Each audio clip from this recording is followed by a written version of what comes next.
Gente, a gente hoje vai dar continuidade a uma série de mensagens. Na verdade, só são 2 capítulos, esse é o segundo. E eu particularmente fiquei muito impactado e eu acho muito propício, em função do que a gente vive hoje, com o que a gente vai ministrar agora. Lembra, 2 semanas atrás falei sobre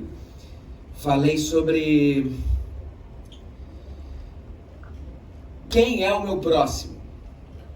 Vocês lembram que eu até usei o Black Mirror como referência? Vocês lembram da história?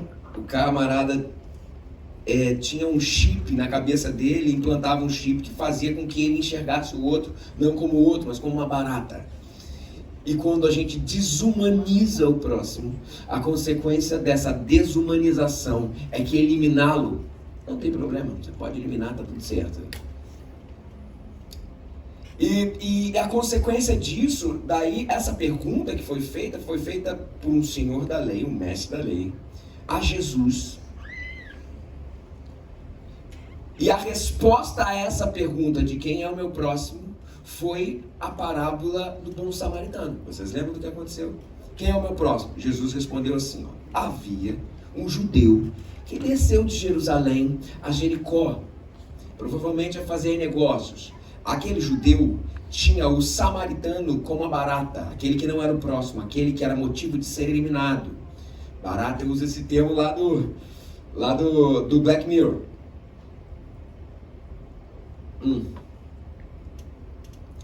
O judeu desceu, foi saqueado por assaltantes, por bandidos, e ficou quase morto, de acordo com o texto, jogado assim na sarjeta.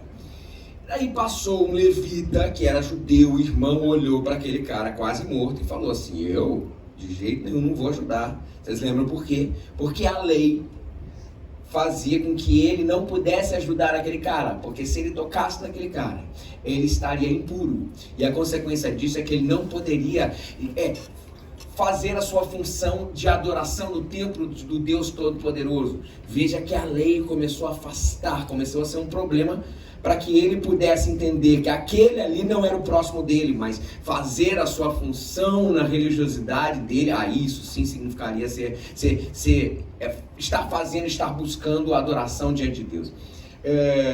A mesma coisa aconteceu com o sacerdote e também aconteceu com o levita, 2 irmãos, dois consanguíneos.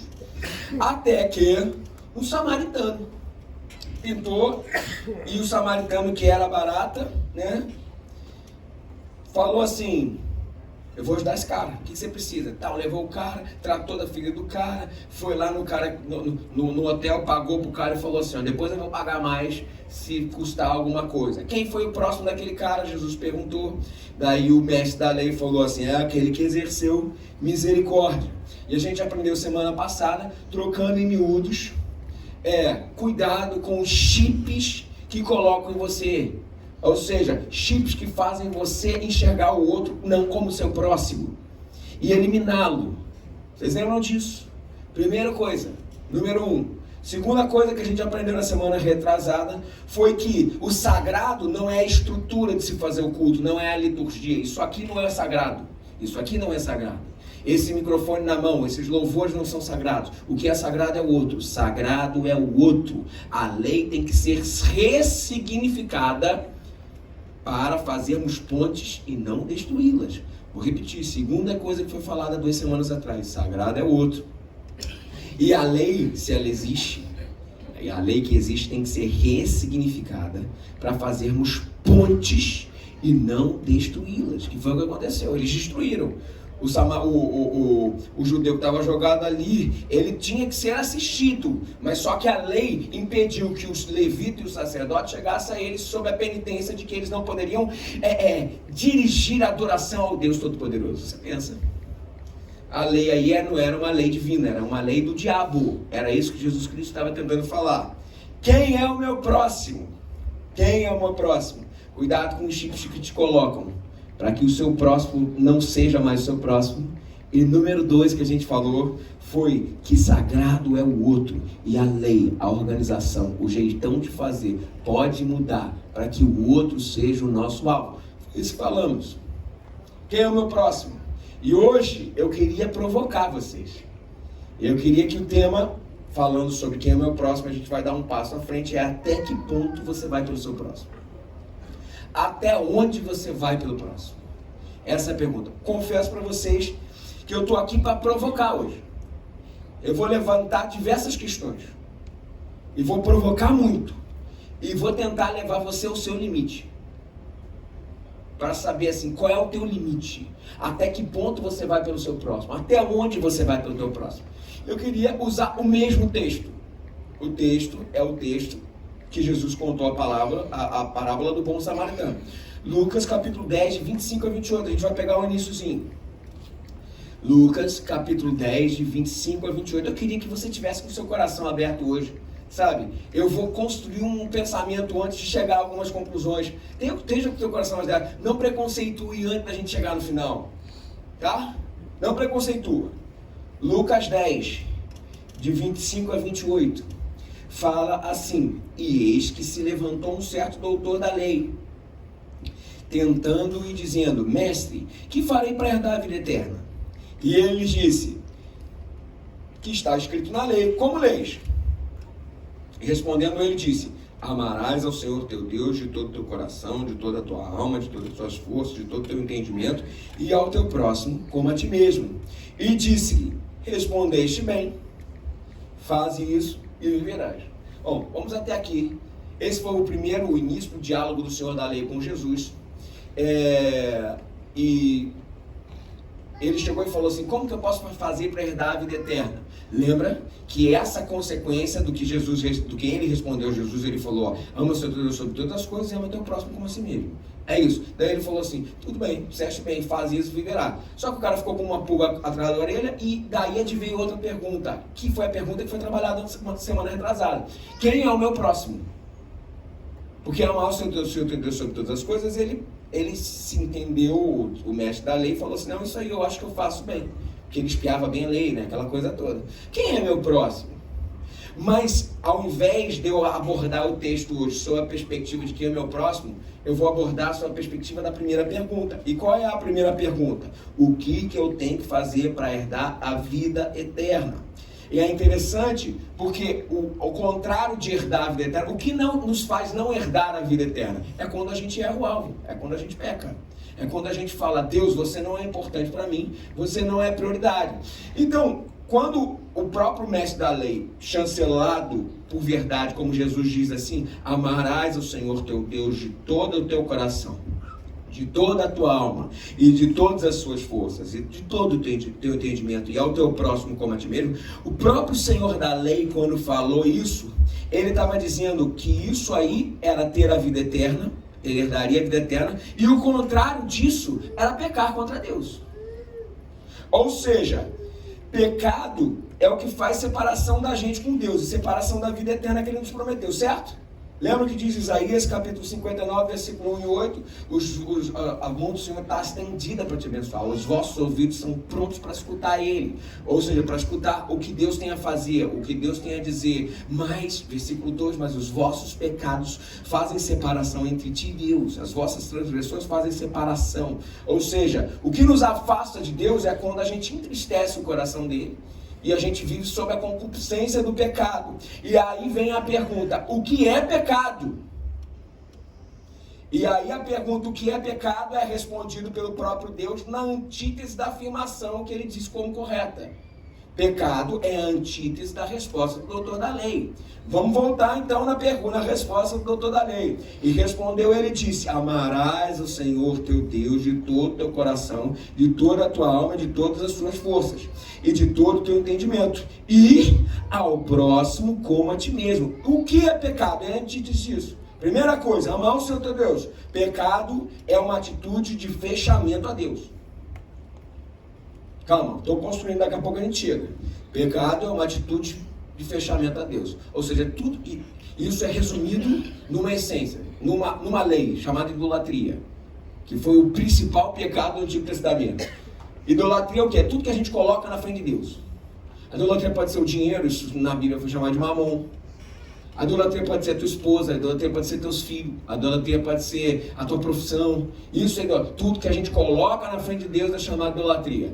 Pecado é uma atitude de fechamento a Deus. Mas pecado também é o que? Amar o seu Deus, o Senhor teu Deus, de todo o teu coração, toda a tua alma, toda a sua força, seu entendimento. E amar o teu próximo como a ti mesmo. E pecado também é o que? É a atitude de fechamento ao próximo. Ao teu próximo, ama o teu próximo como você. Mas aí, esse é o teu próximo como você, já subdivide em duas vertentes. Porque o amor, a abertura tem que ser ao próximo, mas a abertura acontece ao próximo à medida que você se abre a si mesmo. O que eu quero dizer com isso? A atitude de fechamento ao próximo é errado, pecado diante de Deus, e a atitude de fechamento a si também é errado diante de Deus. Eu estou tentando tirar não a lei daí, eu estou tentando tirar as essências do que é o erro, do que é o pecado. E a essência é, qualquer coisa que me fecha a Deus, ao próximo e a mim mesmo, é considerado como pecado. Os pecados foram criados, entre aspas, ou seja, colocados, estruturados numa lei, a partir do que o próprio Mestre Jesus definiu. A essência é essa. Qual é? A pragmatização, que é a lei, ajuda a mostrar, em termos práticos, o que fere essas essências. Vamos tentar entender. Acho que está um pouco complicado ainda, né? Calma, vai melhorar. Êxodo, capítulo 20, de 3 a 17, a gente tem os 10 mandamentos. Lembram? Vamos tentar entender quais foram os 10 mandamentos. Vamos lá. O primeiro mandamento é: não terás outros deuses diante de mim. Isso aí é atitude de fechamento a Deus ou ao próximo? Ou a si? Atitude de fechamento a Deus. Então, olha, mais do que não terás Deus diante de mim, a idolatria só é uma forma que a lei define o que é se fechar a Deus. É isso que eu estou tentando dizer para vocês. Número 2. Não matarás. Atitude de fechamento ao próximo, ao outro. Não adulterarás. Atitude de fechamento ao próximo. Não farás, não furtarás. Atitude de fechamento ao próximo. Não dirás falso testemunho contra o teu próximo. Atitude de fechamento ao próximo. Não cobiçarás a casa do teu próximo. Não cobiçarás a mulher do teu próximo, nem o seu servo, nem sua serva, nem seu boi, nem seu jumento, nem coisa alguma do teu próximo. Atitude de fechamento ao próximo. E a gente fala, e a gente sabe que a Bíblia se abre muito a questão, ela fala que os suicidas não herdarão o reino do céu, certo? Isso aí é atitude de fechamento a si mesmo. Vocês percebem que os pecados foram instituídos pela lei mediante ao crivo da essência do que é pecado, que é fechamento a Deus e fechamento a si e ao próximo. Eu gosto muito, quer dizer, quando criança eu participei muito de EBF. Quantos participaram de EBF aqui? Eita, EBF é bom demais. Para quem não conhece EBF é o seguinte: nas férias, o Ministério Infantil fazia a escola bíblica de férias. A gente ia para a igreja e era maravilhoso, porque tinha aquele momento de louvor, aquela bagunçada, né? Que daqui a pouco dividia em classes, né? Quando dividia em classe, a gente recebia a palavra de Deus, era muito legal, depois juntava de novo, fazia um último louvor, e no final tinha o quê? Lanche, que era o quê? Suco de caju e biscoito paisano. Era que tinha gente lá. E na EBF eu aprendi um negócio muito legal. Pecado é o quê? Qual é a definição de pecado que dá pra gente? Pecado é? Errar o alvo. Certo? Pecado é errar o alvo. Olha, eu não estou dizendo que eu não concorde com isso, mas eu quero dar um passo além. Porque errar o alvo dá uma ideia de que o alvo é uma ideia fixa. O que eu quero dizer com isso? De acordo com o que é pecado pelas essências, é a atitude de fechamento a Deus e a atitude de fechamento ao próximo. E assim, a gente tem uma relação aqui. Pecado como errar o alvo. Quando a gente fala assim, atitude de fechamento a Deus faz sentido, porque errar o alvo como ideia fixa, Deus é imutável. Então, beleza, o alvo é fixo. Agora, quando a gente vai para o próximo, para si, o alvo é móvel. Porque quando falamos do outro, falamos sobre cultura, falamos sobre costumes, falamos sobre visão de mundo. Lembra do tema central? De novo, volto nele. Até onde você vai pelo seu próximo? Eu estou diante de uma subjetividade do que é fazer pontes em amor pelo outro, que tem a ver com as lentes que ele lê a vida, tem a ver com a cosmovisão dele, tem a ver com a cultura que ele está inserido. E ele sendo o nosso alvo, o alvo passa a ser móvel. Em relação a fazer pontes com eles, não sei, o tema central aqui é até onde você vai pelo seu próximo. Vocês estão entendendo onde eu quero chegar? Calma, a gente vai chegar. A verdade é que a dispensação cristã, a dispensação da graça, ela dá um passo além da dispensação da lei. A dispensação da lei diz, é isso, e isso aqui está errado. A dispensação da graça, ela coloca o outro e a subjetividade do outro como nosso alvo. Eu vou falar um negócio, o sarrafo sobe, porque não vale certo ou errado apenas o que o outro pensa. Até que ponto você vai pelo outro? A pergunta é, na dispensação cristã, na era da graça, o que é errado pode nem estar escrito na lei, como um pode ou não pode, mas é errado. Sabe por quê? Tudo que fere o outro e as lentes que ele tem de ver o mundo, se você não respeitar e ferir, é pecado, é errado, é atitude de fechamento ao próximo. O sagrado é o outro, o sagrado é construir pontes e não destruí-las.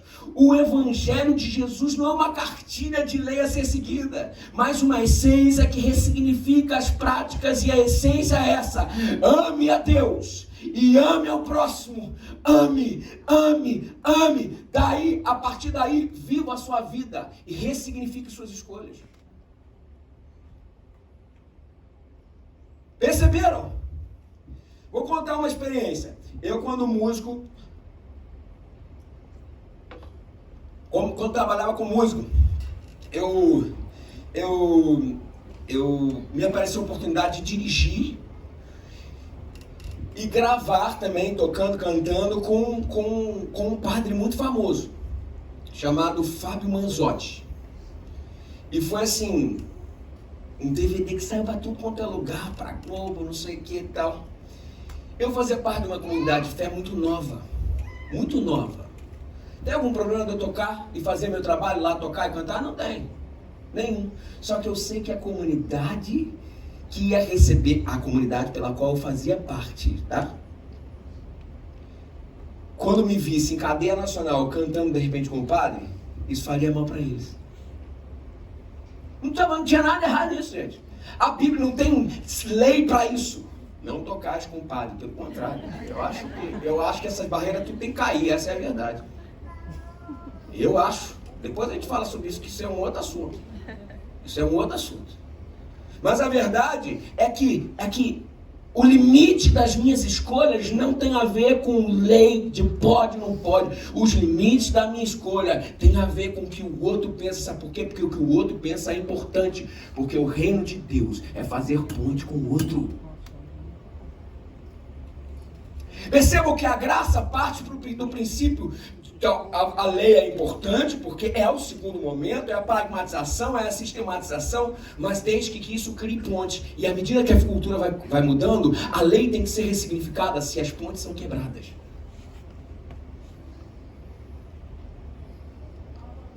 O que eu estou tentando dizer com isso? Sai dessa cartilha do pode, não pode, da lei, sabe? Vem para a cartilha da graça, onde o amor é que reage às nossas ações. Onde o amor é quem faz as nossas ações. Sabe, o erro na dispensação da lei era acontecer da seguinte forma: o que foi escrito que não pode, não pode. O que foi escrito que pode, pode. Essa é a dispensação da lei. Eu estava assistindo um filme, e o filme contava sobre uma seleção, um filme baseado em fatos reais, contava sobre uma seleção de rugby. Essa seleção de rugby era uma seleção de um país africano, e essa seleção de rugby estava só perdendo. Perdia. Aí um técnico, eu não sei de onde ele era, não sei se era inglês, alguma coisa assim, foi chamado para ser técnico daquela seleção. Ele chegou lá, como técnico da seleção, ele começou a falar, vamos fazer assim, vamos fazer assado e tal, não sei o que e tal. Daí levantou não sei se era auxiliar técnico, faz um tempo que eu assisti esse filme, ou alguém da equipe falou assim, não, o Manuel falou que isso não pode não. Manuel? Quem é esse tal de Manuel? Bom, tudo bem, deve ser um cara importante aqui, tô chegando agora, não vou lidar com esse cara, né? Deixa aí. Daqui a pouco o time só perdendo, ele falou, pô, vamos fazer, ó, já tem uma novidade, vamos fazer assim, assim, assim, assim. Daí ele levantou e falou assim, ó, o Manuel falou que não pode não isso aí. Daí ele falou, pô, não quero causar contrito, então, vamos lá, vamos continuar aqui. Então vamos fazer o seguinte, vamos fazer assim, assim, assado, o time tava ruim, perdendo pra caramba. Vamos fazer assim, assado, não sei o quê. Daí o cara levantou e falou, o Manuel não pode. Ele falou, pô, quem é esse tal de Manuel? Fala pra mim, quem é esse tal de Manuel? Daí ele descobriu que não era Manuel, era Manuel. Que era manual em inglês. Vocês perceberam que a lei, ela estava sobrepondo o que se poderia produzir. A lei por si só, como disse o apóstolo Paulo lá em Romanos, ela fala o quê? Que ela por si só mostra que a gente não pode. A lei, o momento da lei, a dispensação da lei, é o que está escrito errado. O que está escrito errado, o que está escrito certo, é certo. Agora, é o que acontecia lá. Voltando para a parábola que a gente está trabalhando, que é a parábola do bom samaritano, a lei impediu do sacerdote, do levita, cuidar daquele cara. Ou seja, a lei era o diabo. Agora percebam comigo. E o erro na época da graça, como é que funciona? Passa por ferir a lei áurea do Evangelho. E qual é a lei áurea do Evangelho? Amor. Na perspectiva de amar ao próximo, nós aprendemos que é um imperativo. Ressignificar as práticas para gerar pontes em amor. A graça está por cima do que está escrito. A graça está acima da lei, do pode ou não pode. Devo fazer ou não devo fazer? É assim ou não deixa de ser? A graça está muito acima disso. Isso é perspectiva legalista, é perspectiva de quem está começando. Entenda, agora você é governado de dentro para fora. É o Espírito. Não de fora para dentro, a lei que me manda o que fazer. Agora o Espírito é seu governador e não a lei. Não é mais obediência, alguém que proíbe ou permite. Agora a gente não pergunta mais, isso pode ou isso não pode. Pergunta da lei é pode ou não pode. Agora a pergunta da graça é, isso convém ou não convém? Lembra? Apóstolo Paulo.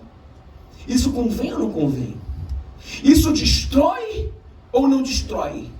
Isso me faz bem ou isso me faz mal? Isso cria pontes com o próximo ou destrói as pontes?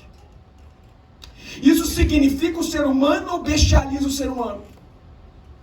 Isso respeita a grandeza do ser humano que está na minha frente? Ou é uma forma de usá-lo para o meu próprio benefício? Agora pensa comigo, gente, não pensa que ficou mais fácil não, na graça, porque tem gente que prega assim, é uma graça libertina. A graça faz porque está tudo certo e pede perdão depois. Mas Deus é uma graça quase que gnóstica. Sabe? Como se o corpo não pertencesse à nossa realidade. Está muito acima disso. Não pense que ficou mais fácil. Ficou muito. O sarrafo subiu. A lei era seguir uma cartilha. Sabe? Como é que funcionava? A lei, seguir uma cartilha. Posso beber ou não posso beber? Aqui. Posso ir no jogo no domingo ou não? Eu vou botar uma lei aqui que é pecado. Ir no jogo do Flamengo é pecado. Pecado. Para começar com vermelho e preto, ó. Pecado e fogo. Os caras aqui. Tá amarrado no nome dele. Não vamos falar o nome de vez em quando, não. Pode jogar na loteria ou não pode? Minha avó Gracina, eu já contei isso pra vocês, né? Não, eu não contei da minha avó pra vocês. A minha avó Gracina, mãe do meu pai, era uma mulher, uma evangelista, uma serva de Deus. Imagina uma mulher incrível, serva de Deus e tudo mais. Só que a gente chegava lá de vez em quando e a gente via ela, a gente pegava no pé dela, né? Pegava na brincadeira, a gente via ela com uma telecena na mão. Daí eu falava, vó, jogo de azar. Ela falava, de jeito nenhum, isso é título de capitalização. Ela falava isso. Agora, além a isso, a gente fica perguntando, a gente fica nessa rotina do pode ou não pode, sabe? Gente, isso acaba com a gente. A gente vai falar mais sobre isso daqui a pouquinho. Já a graça, como é que funciona? A graça é o cumprimento da lei que gera pontes em amor. E também é não fazer o que fere o próximo. Atenção, 2 parâmetros para a graça. Cumprimento da lei que gera pontes em amor. Porque ninguém vive solto. E o segundo parâmetro, ama o Senhor teu Deus sobre todas as coisas. E o segundo parâmetro é também não fazer o que fere o próximo. E é o próximo como a ti mesmo. Percebe? Que não é mais o Manuel que manda. Percebe como o sarrafo subiu. 1 Tessalonicenses capítulo 5, versículo 22 fala o seguinte: fugir da aparência do mal. Engraçado, a lei falaria diferente. Como que a lei falaria? Fugir do mal. Porque está muito escrito. Está tudo certinho. Está tudo muito bacana. Mas quando fala fugir da aparência do mal, é fugir da aparência do mal como se fosse fugir do que a cultura entende como mal. É isso. Fugir da aparência do mal é o que o outro enxerga de mal no que está acontecendo. Percebam? Olha onde a gente está indo. Fugir do que o seu próximo vê de mal em você, mas que a lei talvez nem diga que aquilo é errado. Ó, o sarrafo está subindo.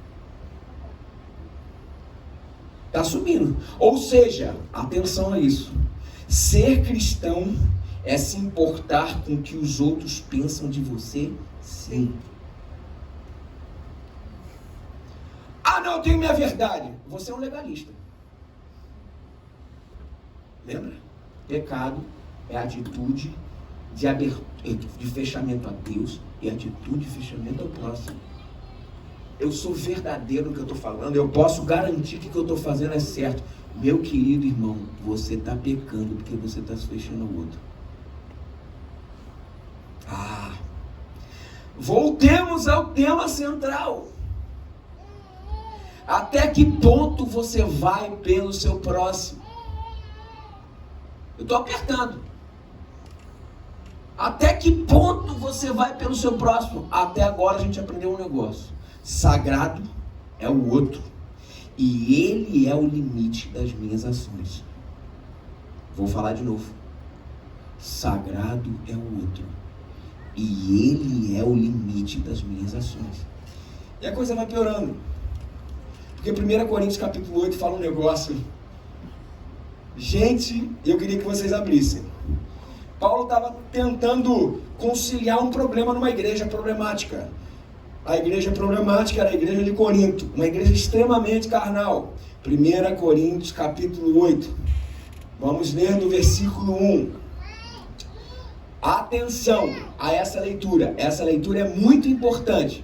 Versículo 1 fala assim: com respeito aos alimentos sacrificados a ídolos, sabemos que todos temos conhecimento.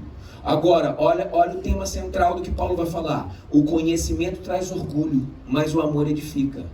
Aqui a gente tem uma relação de conhecimento versus amor. E vamos entender o porquê. O que o texto está dizendo aqui? O conhecimento traz orgulho, mas o amor edifica. Quem pensa conhecer alguma coisa ainda não conhece como deveria. Mas quem ama a Deus, este é conhecido por Deus. Atenção, ele faz um trocadilho entre amor e conhecer, né? Portanto, em relação ao alimento sacrificado aos ídolos, esse era o problema. Aqui, ó, o problema pragmático da igreja era em relação às comida sacrificada aos ídolos. O problema essencial era conhecimento versus amor. É isso que o texto vai falar aqui. Portanto, em relação ao alimento sacrificado aos ídolos, sabemos que o ídolo não significa nada no mundo e que só existe um Deus. Pois mesmo que haja os chamados deuses, quer no céu, quer na terra, como de fato há muitos deuses e muitos senhores, para nós, porém, há um único Deus, o Pai, de quem vêm todas as coisas e para quem vivemos, e um só Senhor, Jesus Cristo, por meio de quem vieram todas as coisas e por meio de quem vivemos. Contudo, nem todos têm esse conhecimento. Alguns ainda habituados com os ídolos comem esse alimento como se fosse um sacrifício idólatra. Como a consciência deles é fraca, ficam contaminados. A consciência fica contaminada. A comida, porém, não nos torna aceitáveis diante de Deus. Não seremos piores se não comermos, nem melhores se comermos.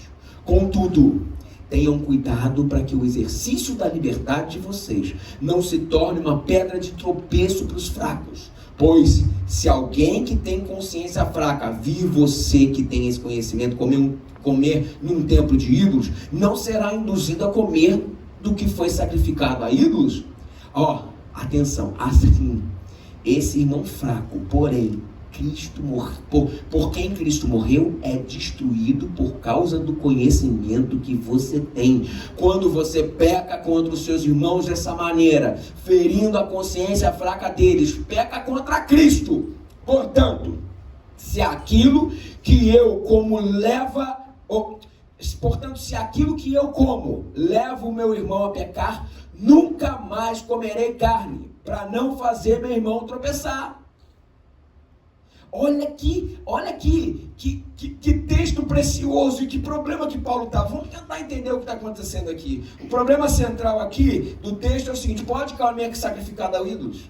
Carne sacrificada a ídolos? Essa é a pergunta central. Pode comer? Vamos tentar entender por que isso se tornou um problema. Corinto era uma igreja, a igreja de Corinto era sitiada em Corinto. E Corinto era uma cidade politeísta, pagã.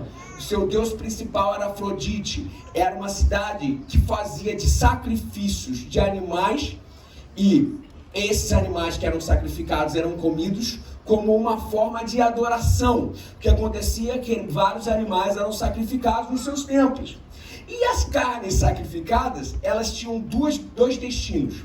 O primeiro destino da carne sacrificada é quem levou a carne e leva para casa. Mas aquela carne por diversas vezes era muito. Para não estragar, eles vendiam ao açougue. Eles vendiam ao mercadão. E tinha uma coisa, assim como no judaísmo era, nos templos pagãos, nas religiões pagãs, essas carnes eram, os novilhos que eram sacrificados eram os melhores possíveis. Eram ótimos novilhos. E na hora de vender, porque eram carnes que já tinham sido usadas para o sacrifício de ídolos, elas eram mais baratas. Aí você imagina o que acontece aqui. Os caras chegavam lá, a dona de casa chegava lá para comprar uma carne, e daí falava assim: essa carne, tem essa aqui que não é tão boa e tá mais cara. E essa aqui que é boa, mas foi sacrificada a ídolo. É baratinha, mas tu vai ter um churrasco e tanto. Aí vem a grande questão, porque a igreja de Corinto foi formada de pagãos, pessoas que faziam essas adorações em templo, com sacrifício, que vieram para a igreja de Corinto, e agora a pergunta central deles é: comer uma carne sacrificada a ídolos é adorar ídolos? Comer uma carne sacrificada a ídolos é pecado? Dois grupos olha que senhaço para Paulo resolver, né? Dois grupos se levantaram. O primeiro grupo foi o grupo dos abstinentes. Foi o grupo dos legalistas. É o seguinte: o grupo dos legalistas falava assim: olha só, é pecado.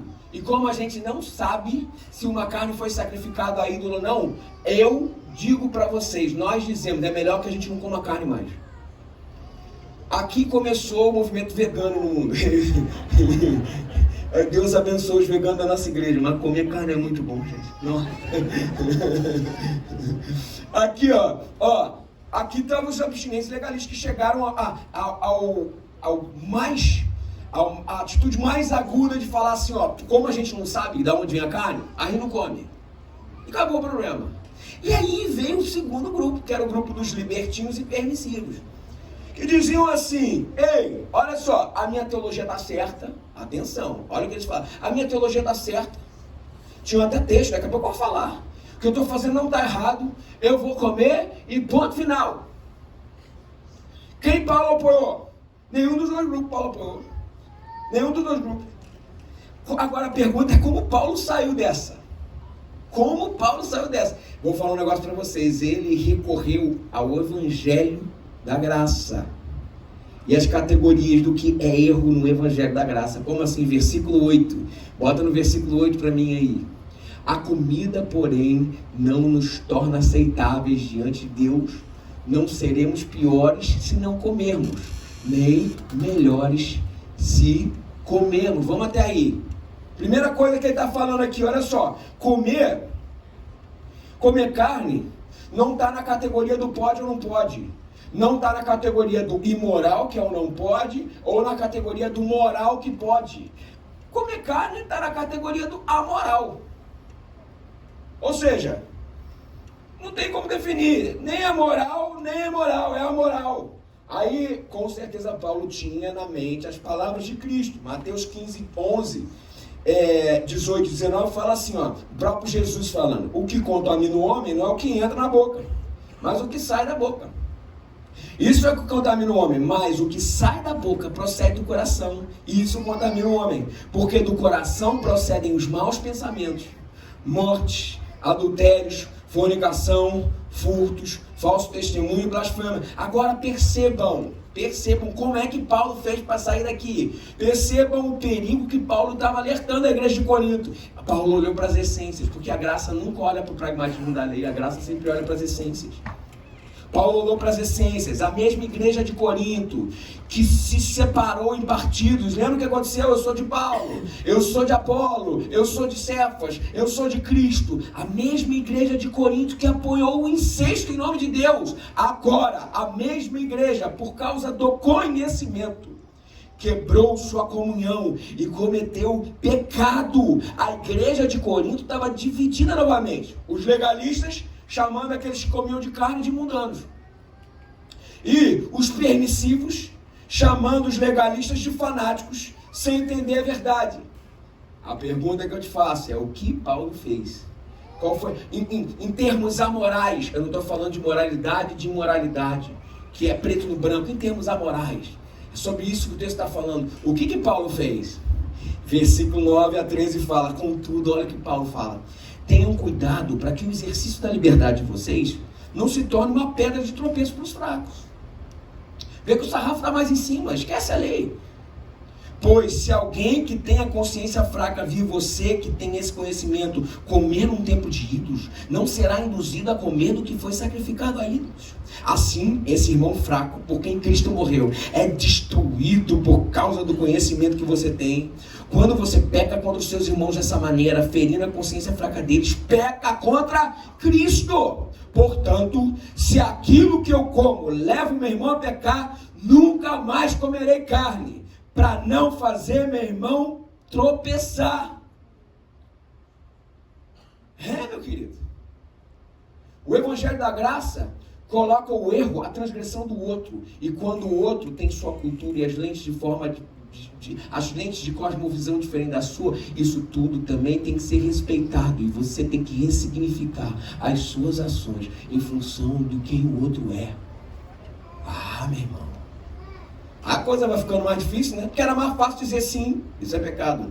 Isso não, isso é considerado, está tudo certo. Agora é diferente. É Deus como alvo fixo e o próximo como alvo a ser constantemente ressignificado. Aí o princípio elencado de resposta a Paulo aqui é: o amor deve controlar o conhecimento. Paulo estava dizendo assim: ei, vocês não estão regendo a teologia de vocês pelo amor. A gnose, que é o conhecimento, não pode sobrepor o ágape, que é o amor. A ética cristã não é regida pelo conhecimento que você tem, mas pelo amor ao seu irmão. A nossa liberdade cristã precisa ser regida pelo amor. Mais uma vez, repito mais uma vez, sagrado é o outro e ele é o limite das nossas ações. Eu não consigo entender, gente. Eu vou olhando no WhatsApp, no Facebook, essas coisas aí, daí de vez em quando, cara, eu passo lá, a gente que é serva de Deus, com um copão de cerveja na mão. Sagrado é o outro, meu irmão. O teu conhecimento não pode sobrepor a graça do Deus vivo na vida da outra pessoa. Você está quebrando pontes, você está cometendo pecado.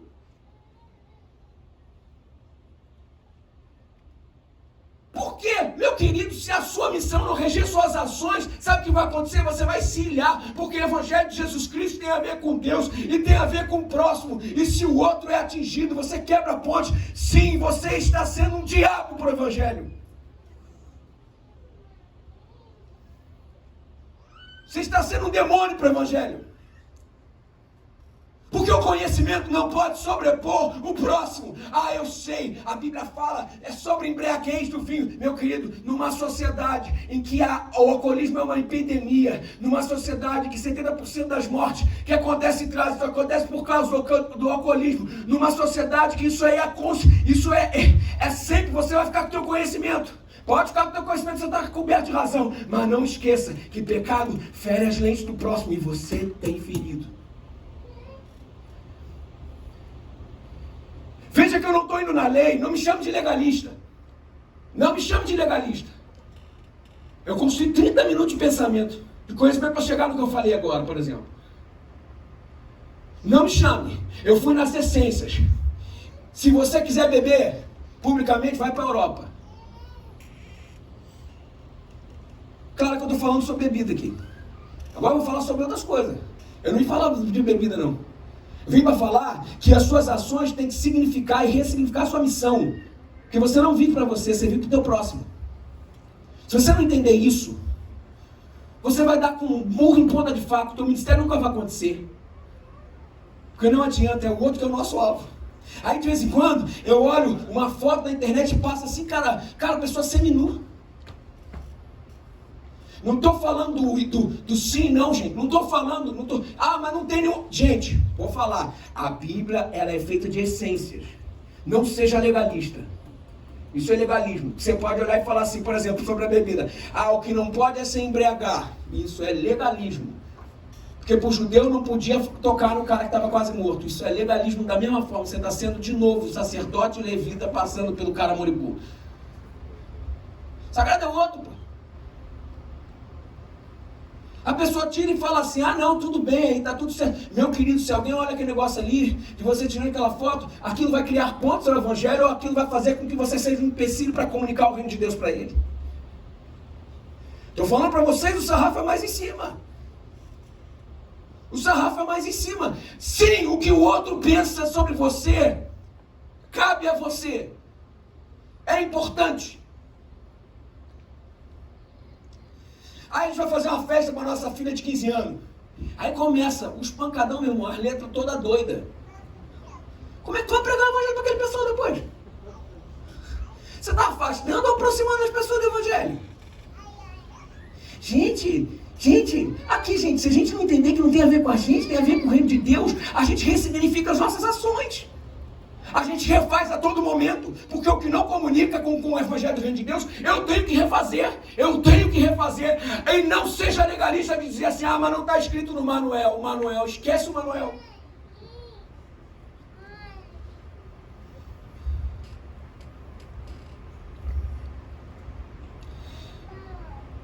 Aí você fala na festa e fala assim, mas porque fulano quer beber, né?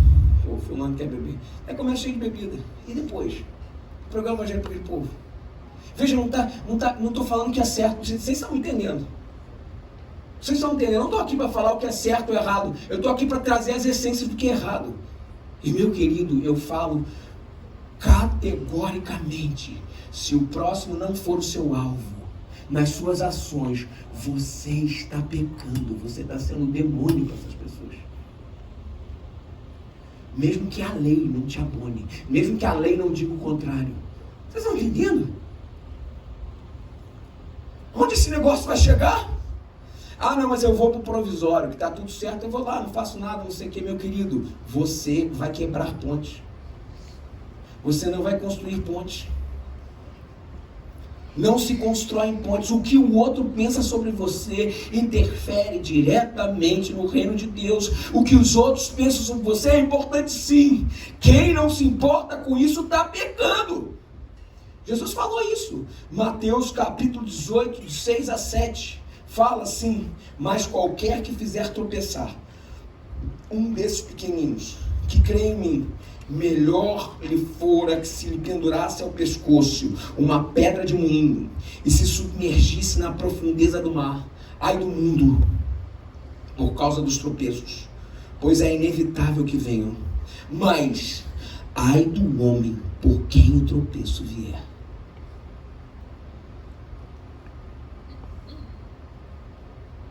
Querido, a gente tem que viver uma vida santa.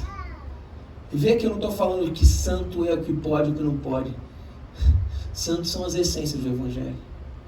Meu querido é Deus. Meu querido é o outro. E você construir ponte com ele. Você tem vivido uma vida santa de Deus? Ou você ainda está no estágio infantil da fé? O estágio infantil da fé é a lei. Sempre foi. O estágio infantil da fé, qual é a cartilha? E o Manuel? O que o Manuel diz? O Manuel diz isso. Então, temos que ser modeladores da sociedade, não destruí-la. Ser cristão é ter uma responsabilidade social sobre os seus atos, mesmo que sua consciência não te condene. Atenção, ser cristão é ter uma responsabilidade social sobre os teus atos, mesmo que sua consciência não te condene. Mais uma vez eu te pergunto, até onde você vai pelo seu próximo? Até onde você pode ir? Até onde você pode ir? Aí a pergunta central é, você está disposto a ter suas ações mudadas, mesmo que sua mente não te condene no que você faz? De novo, você está disposto a ter suas ações mudadas, mesmo que tua mente não te condene no que você faz?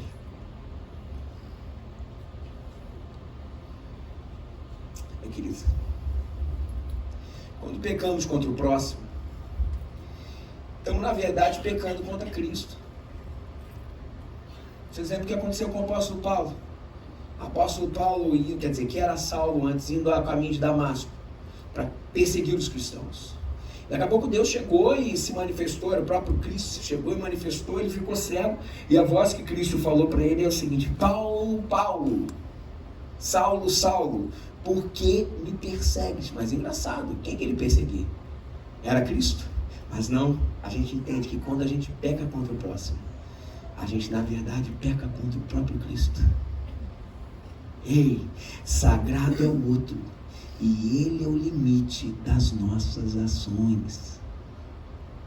Sagrado é o outro, e ele é o limite das nossas ações. E qual que é o conselho de Paulo para isso?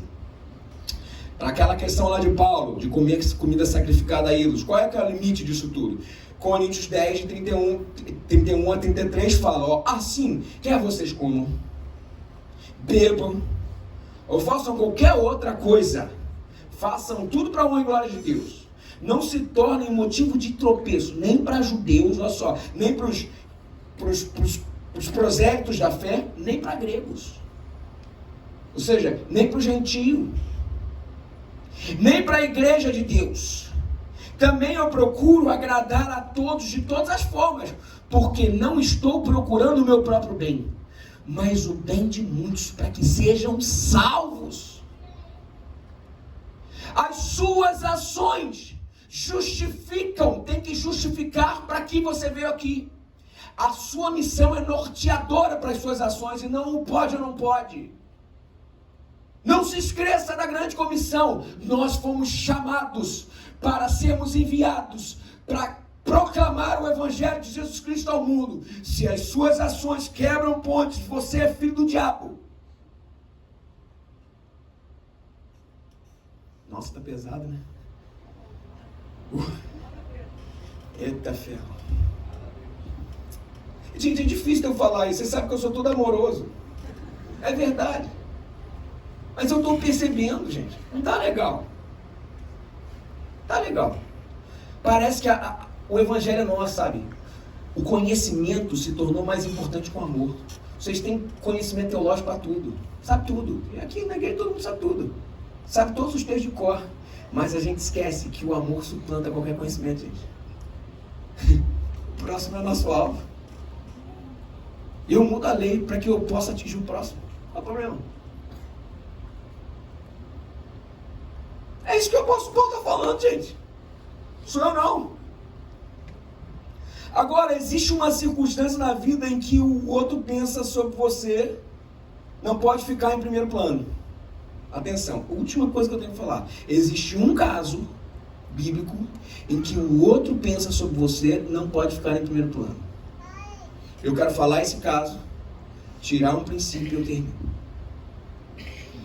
Pedro, no início da expansão da igreja, nos primeiros capítulos de Atos. Não, já era mais para metade de Atos. Pedro chega à cidade de Jope. Lá tem uma menina chamada Tabita, que também era chamada de Dorcas. Tabita tinha morrido. E Pedro chegou lá e orou em nome de Jesus, e aquela menina ressuscitou. Falou, meu irmão, diante da ressurreição, todo mundo falou, eu quero esse Cristo. E aquele vilarejo ali, todo mundo se converteu. Detalhe, Jope, uma cidade judia. Ou seja, eram judeus. Foram judeus, ou seja, eram prosélitos do judaísmo. Que tem que ficar claro isso, porque o evangelho não tinha ido para os gentios. Para quem não era judeu. Ou seja, Pedro começou a entender a partir disso que eu vou contar agora. Os judeus aceitaram a Cristo. E quando os judeus aceitaram a Cristo, o que aconteceu foi que todo mundo ficou maravilhado. Pedro foi dormir na casa de Simão Curtidor, que era um cara que mexia com couro. E no dia seguinte, lá para a hora do almoço, ele teve uma visão, Pedro. E a visão de Pedro era a seguinte: desceu um lençol, e quando desceu um lençol, vários animais foram colocados. Sob a perspectiva do judeu, tinha porco, eram animais imundos. E Deus chegou para Pedro e falou assim: vai lá, você está com fome, vai lá, mata e come. Ele falou assim: não, de jeito nenhum, não vou fazer isso não, isso é imundo. Daí Deus chega para Pedro e fala assim: não chame de imundo aquilo que eu santifiquei. Depois Pedro falou que viriam, e Deus falou para Pedro que viriam pessoas. Quem eram essas pessoas? No mesmo tempo, não vou dizer o mesmo tempo, mas mais ou menos o mesmo espaço de tempo, o que aconteceu essa visão com Pedro? Lá em Cesareia Marítima, era uma cidade gentílica, atenção a isso, uma cidade gentílica. Lá em Cesareia Marítima tinha um cara chamado Cornélio, um cara íntegro de acordo com a Bíblia, que buscava Deus, mas o evangelho não podia chegar a ele, porque ele não era judeu. É Deus tentando refazer ícones que não faziam ponte do evangelho em Pedro, e o Cornélio sendo objeto, sendo emissário dessas boas novas do evangelho que era para todo mundo. O Cornélio recebeu uma visão dizendo assim: ó, vá até Jope e chame na casa de Simão Curtidor, tem um rapaz chamado Pedro, Cefas. Vá lá e fala com ele para vir aqui, porque ele tem algo para você. O Cornélio chegou e chamou os servos e falou: vá a Jope. Cesareia Marítima não é tão longe assim de Jope. Em Jope, chegaram em Jope, bateram lá na porta. Pedro já esperava. Agora você imagina para os judeus, de acordo com a lei judaica, o judeu não podia entrar na casa de um gentil. Olha que coisa louca. Então, de acordo com a lei judaica, o que estava acontecendo ali era o seguinte: Pedro recebeu aquele cara e tinha um monte de judeu em volta. Quando recebeu os caras falaram assim: ó, o nosso senhor Cornélio está te chamando. Pedro foi, a Bíblia narra que foi junto com ele aqueles judeus, tudo que aceitaram Jesus, pelo menos alguns deles foram. Agora você imagina aqueles judeus com a cabeça judaica sectária, uma cabeça que o evangelho é só para nós e tal, foram com Pedro, e Pedrão também, porque Pedrão era judeu também assim. Cara, o que está acontecendo? Não deu nem tempo de digerir, já chegou o negócio, né? Vambora. Daí chegou lá, é engraçado o que acontece. É engraçado demais, porque quando Pedro chega em Cesareia Marítima para falar com Cornélio, ele abre a porta, não diz nem bom dia. Ele abre a porta e já paga uma geral para o Cornélio e fala assim: ó, você sabe que não era nem para eu entrar na tua casa. Você sabe que não era nem para eu estar aqui. Deixa eu fazer uma pergunta. Pedro recebeu do Senhor que o evangelho era para Cornélio e o gentio. Cornélio recebeu do Senhor que Pedro traria o evangelho para ele. Pedro estava falando aquela mensagem de que não era para entrar na casa, era para Cornélio ou era para quem que Pedro estava falando aquilo? Estava falando para os judeus que foram com ele. Agora, aqui a gente entende o negócio: não basta ser santo, tem que parecer santo. Olha aqui. Não basta ser santo, tem que parecer santo. Daí sabe o que acontece? Pedro prega o evangelho e o Espírito vem. É engraçado que a conversa é muito interessante, porque Pedro começa a pregar e nem termina o sermão. O Espírito Santo já vem, já faz a pessoa falando em língua, tal, não sei o que, glorificando, todo mundo aceitando Jesus. É engraçado que Pedro, diante daquela quizumba santa, né, aquela coisa maravilhosa, Pedro olha para os judeus e fala: meus irmãos, Vocês viram o que aconteceu? Aí, cara, o que vocês acham? A gente tem que batizar esse povo. Daí os judeus que estavam lá falando assim, é verdade, vamos batizar. Gente, o que a gente aprendeu até agora? A gente tem que entender assim, mesmo indo, o que Pedro está fazendo aqui? Essa é a exceção, aqui ó, mesmo indo contra os preceitos daqueles judeus, mesmo indo contra a cultura do próprio Pedro, Pedro não deixou de ir apresentar Cristo para aquele povo. Deixa eu falar para vocês, o que a gente aprendeu até agora, lá no início, é sagrado é o outro, e o outro é o limite das nossas ações. E com Pedro a gente aprende uma outra coisa, que é uma exceção. A experiência de Pedro a gente aprende também que sagrado é o outro, mas Cristo é o limite das ações para alcançá-lo. Sagrado é o outro, mas vale quebrar o status quo para apresentar Cristo. Sabe, a nossa igreja tem esse jeitão assim, ó, denominação, tem telão, tem gente que vem pra cá de bermuda, tem um corte de cabelo assim. Meu querido, olha só, se isso me fizer chegar o evangelho pro outro para que eu possa comunicar, é isso. Gente, vamos trabalhar com essência, não vamos trabalhar com tradição. A tradição é importante, não estou dizendo isso não. Por exemplo, a primeira vez que me falaram de bloco de carnaval para mim, para evangelizar, eu fui totalmente judeu. Eu falei, que coisa louca, meu. Sai fora. Estamos carnalizando a igreja. Estamos entrando no mundo. Até um dia que eu fui.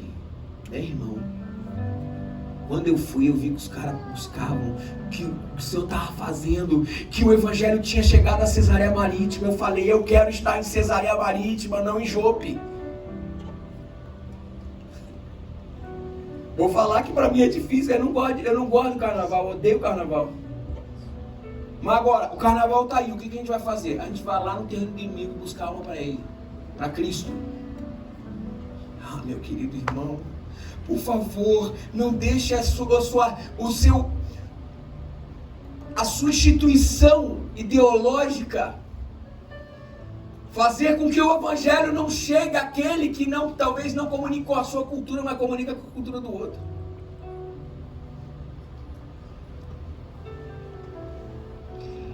Viver pela graça é viver no limite da quebra da tradição. A gente sempre tem que problematizar. Será que eu estou conectando?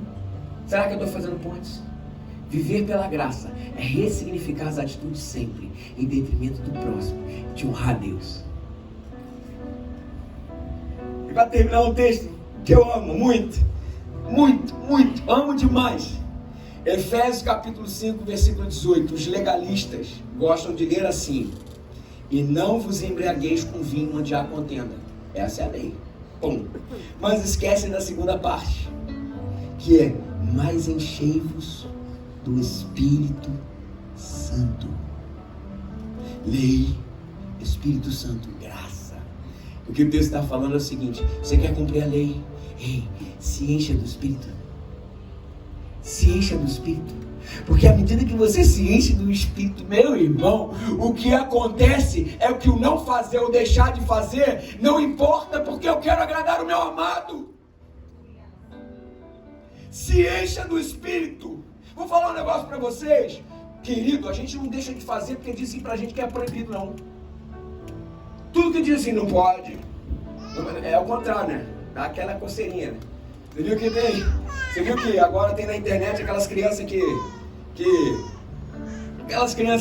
tem um desafio do chocolate para as crianças, vocês viram? Deixa lá o chocolatezinho e fala assim: não pode pegar até a mamãe voltar. Daí bota a câmera para filmar, a mamãe vai lá atrás da criança e fica assim, ó. Por enquanto eu não vi ninguém que pegou, mas só postam quem não pegou, né? É lógico.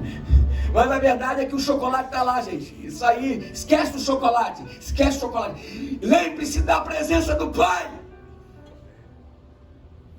Se exponha ao Espírito Santo de Deus. Achegai-vos a Deus e Ele se achegará a vós. Saia desse evangelho infantil, da lei, do pode ou não pode, e venha para o evangelho do Espírito Santo e o seu enchimento.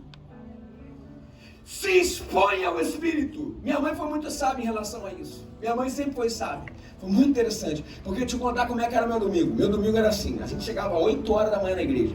Porque a EBD era às 8. Agora a gente está no dela. A gente chegava às 8 horas da manhã. Aí ia para a EBD. Recebia, cantava, meu barco é pequeno e grande é o mar Jesus. E assim por diante. Sou um soldadinho de Jesus. E assim vai. Depois a gente ia para o culto. Lá tinha um culto kids, era maravilhoso. Daí depois que acabava, meu pai e minha mãe tinham um ensaio coral. E não tinha galinha pintadinha naquela época não para segurar as crianças, tá? Só para... O sogro do meu irmão fala que é a santa penosa, né? Porque é mesmo. Por isso eu boto aquele negócio das crianças, elas são... E de cantar, tem uma amiga nossa que falou assim, eu dizia que esse negócio era do diabo. Até que meu filho chorou a primeira vez, eu coloquei, eu santifiquei essa galinha. Ela hoje canta pro nome de Jesus.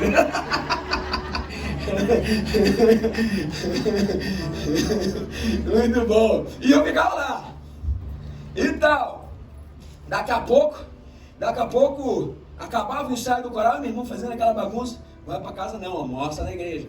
Almoça lá na igreja. Daí a gente ia pra onde? A gente ia pro ensaio de flauta do Louvarte, que era um lugar também, um lugar na igreja, que a gente recebia do Senhor. Então, depois do ensaio de flauta, sabe o que a gente fazia?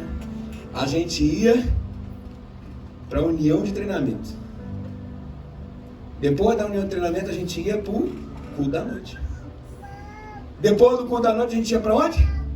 Para o Penetra. A gente não queria ir embora. Que na época não era Penetra, era Água Viva. Ó, pode criticar minha mãe. Chegou, foi, como é que é? Você sobrecarregou os seus filhos. Você não sei o que, mas vou falar um negócio, comigo funcionou. Mais do que funcionou. A minha mãe me expôs à atuação do Espírito Santo de Deus. Eu tive as minhas experiências com Deus.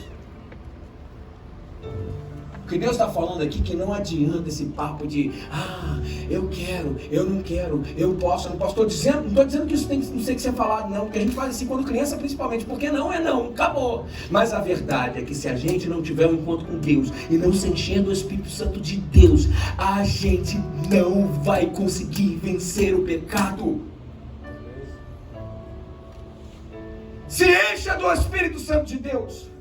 Faça do próximo seu alvo e ressignifique as suas ações em detrimento de salvar a muitos.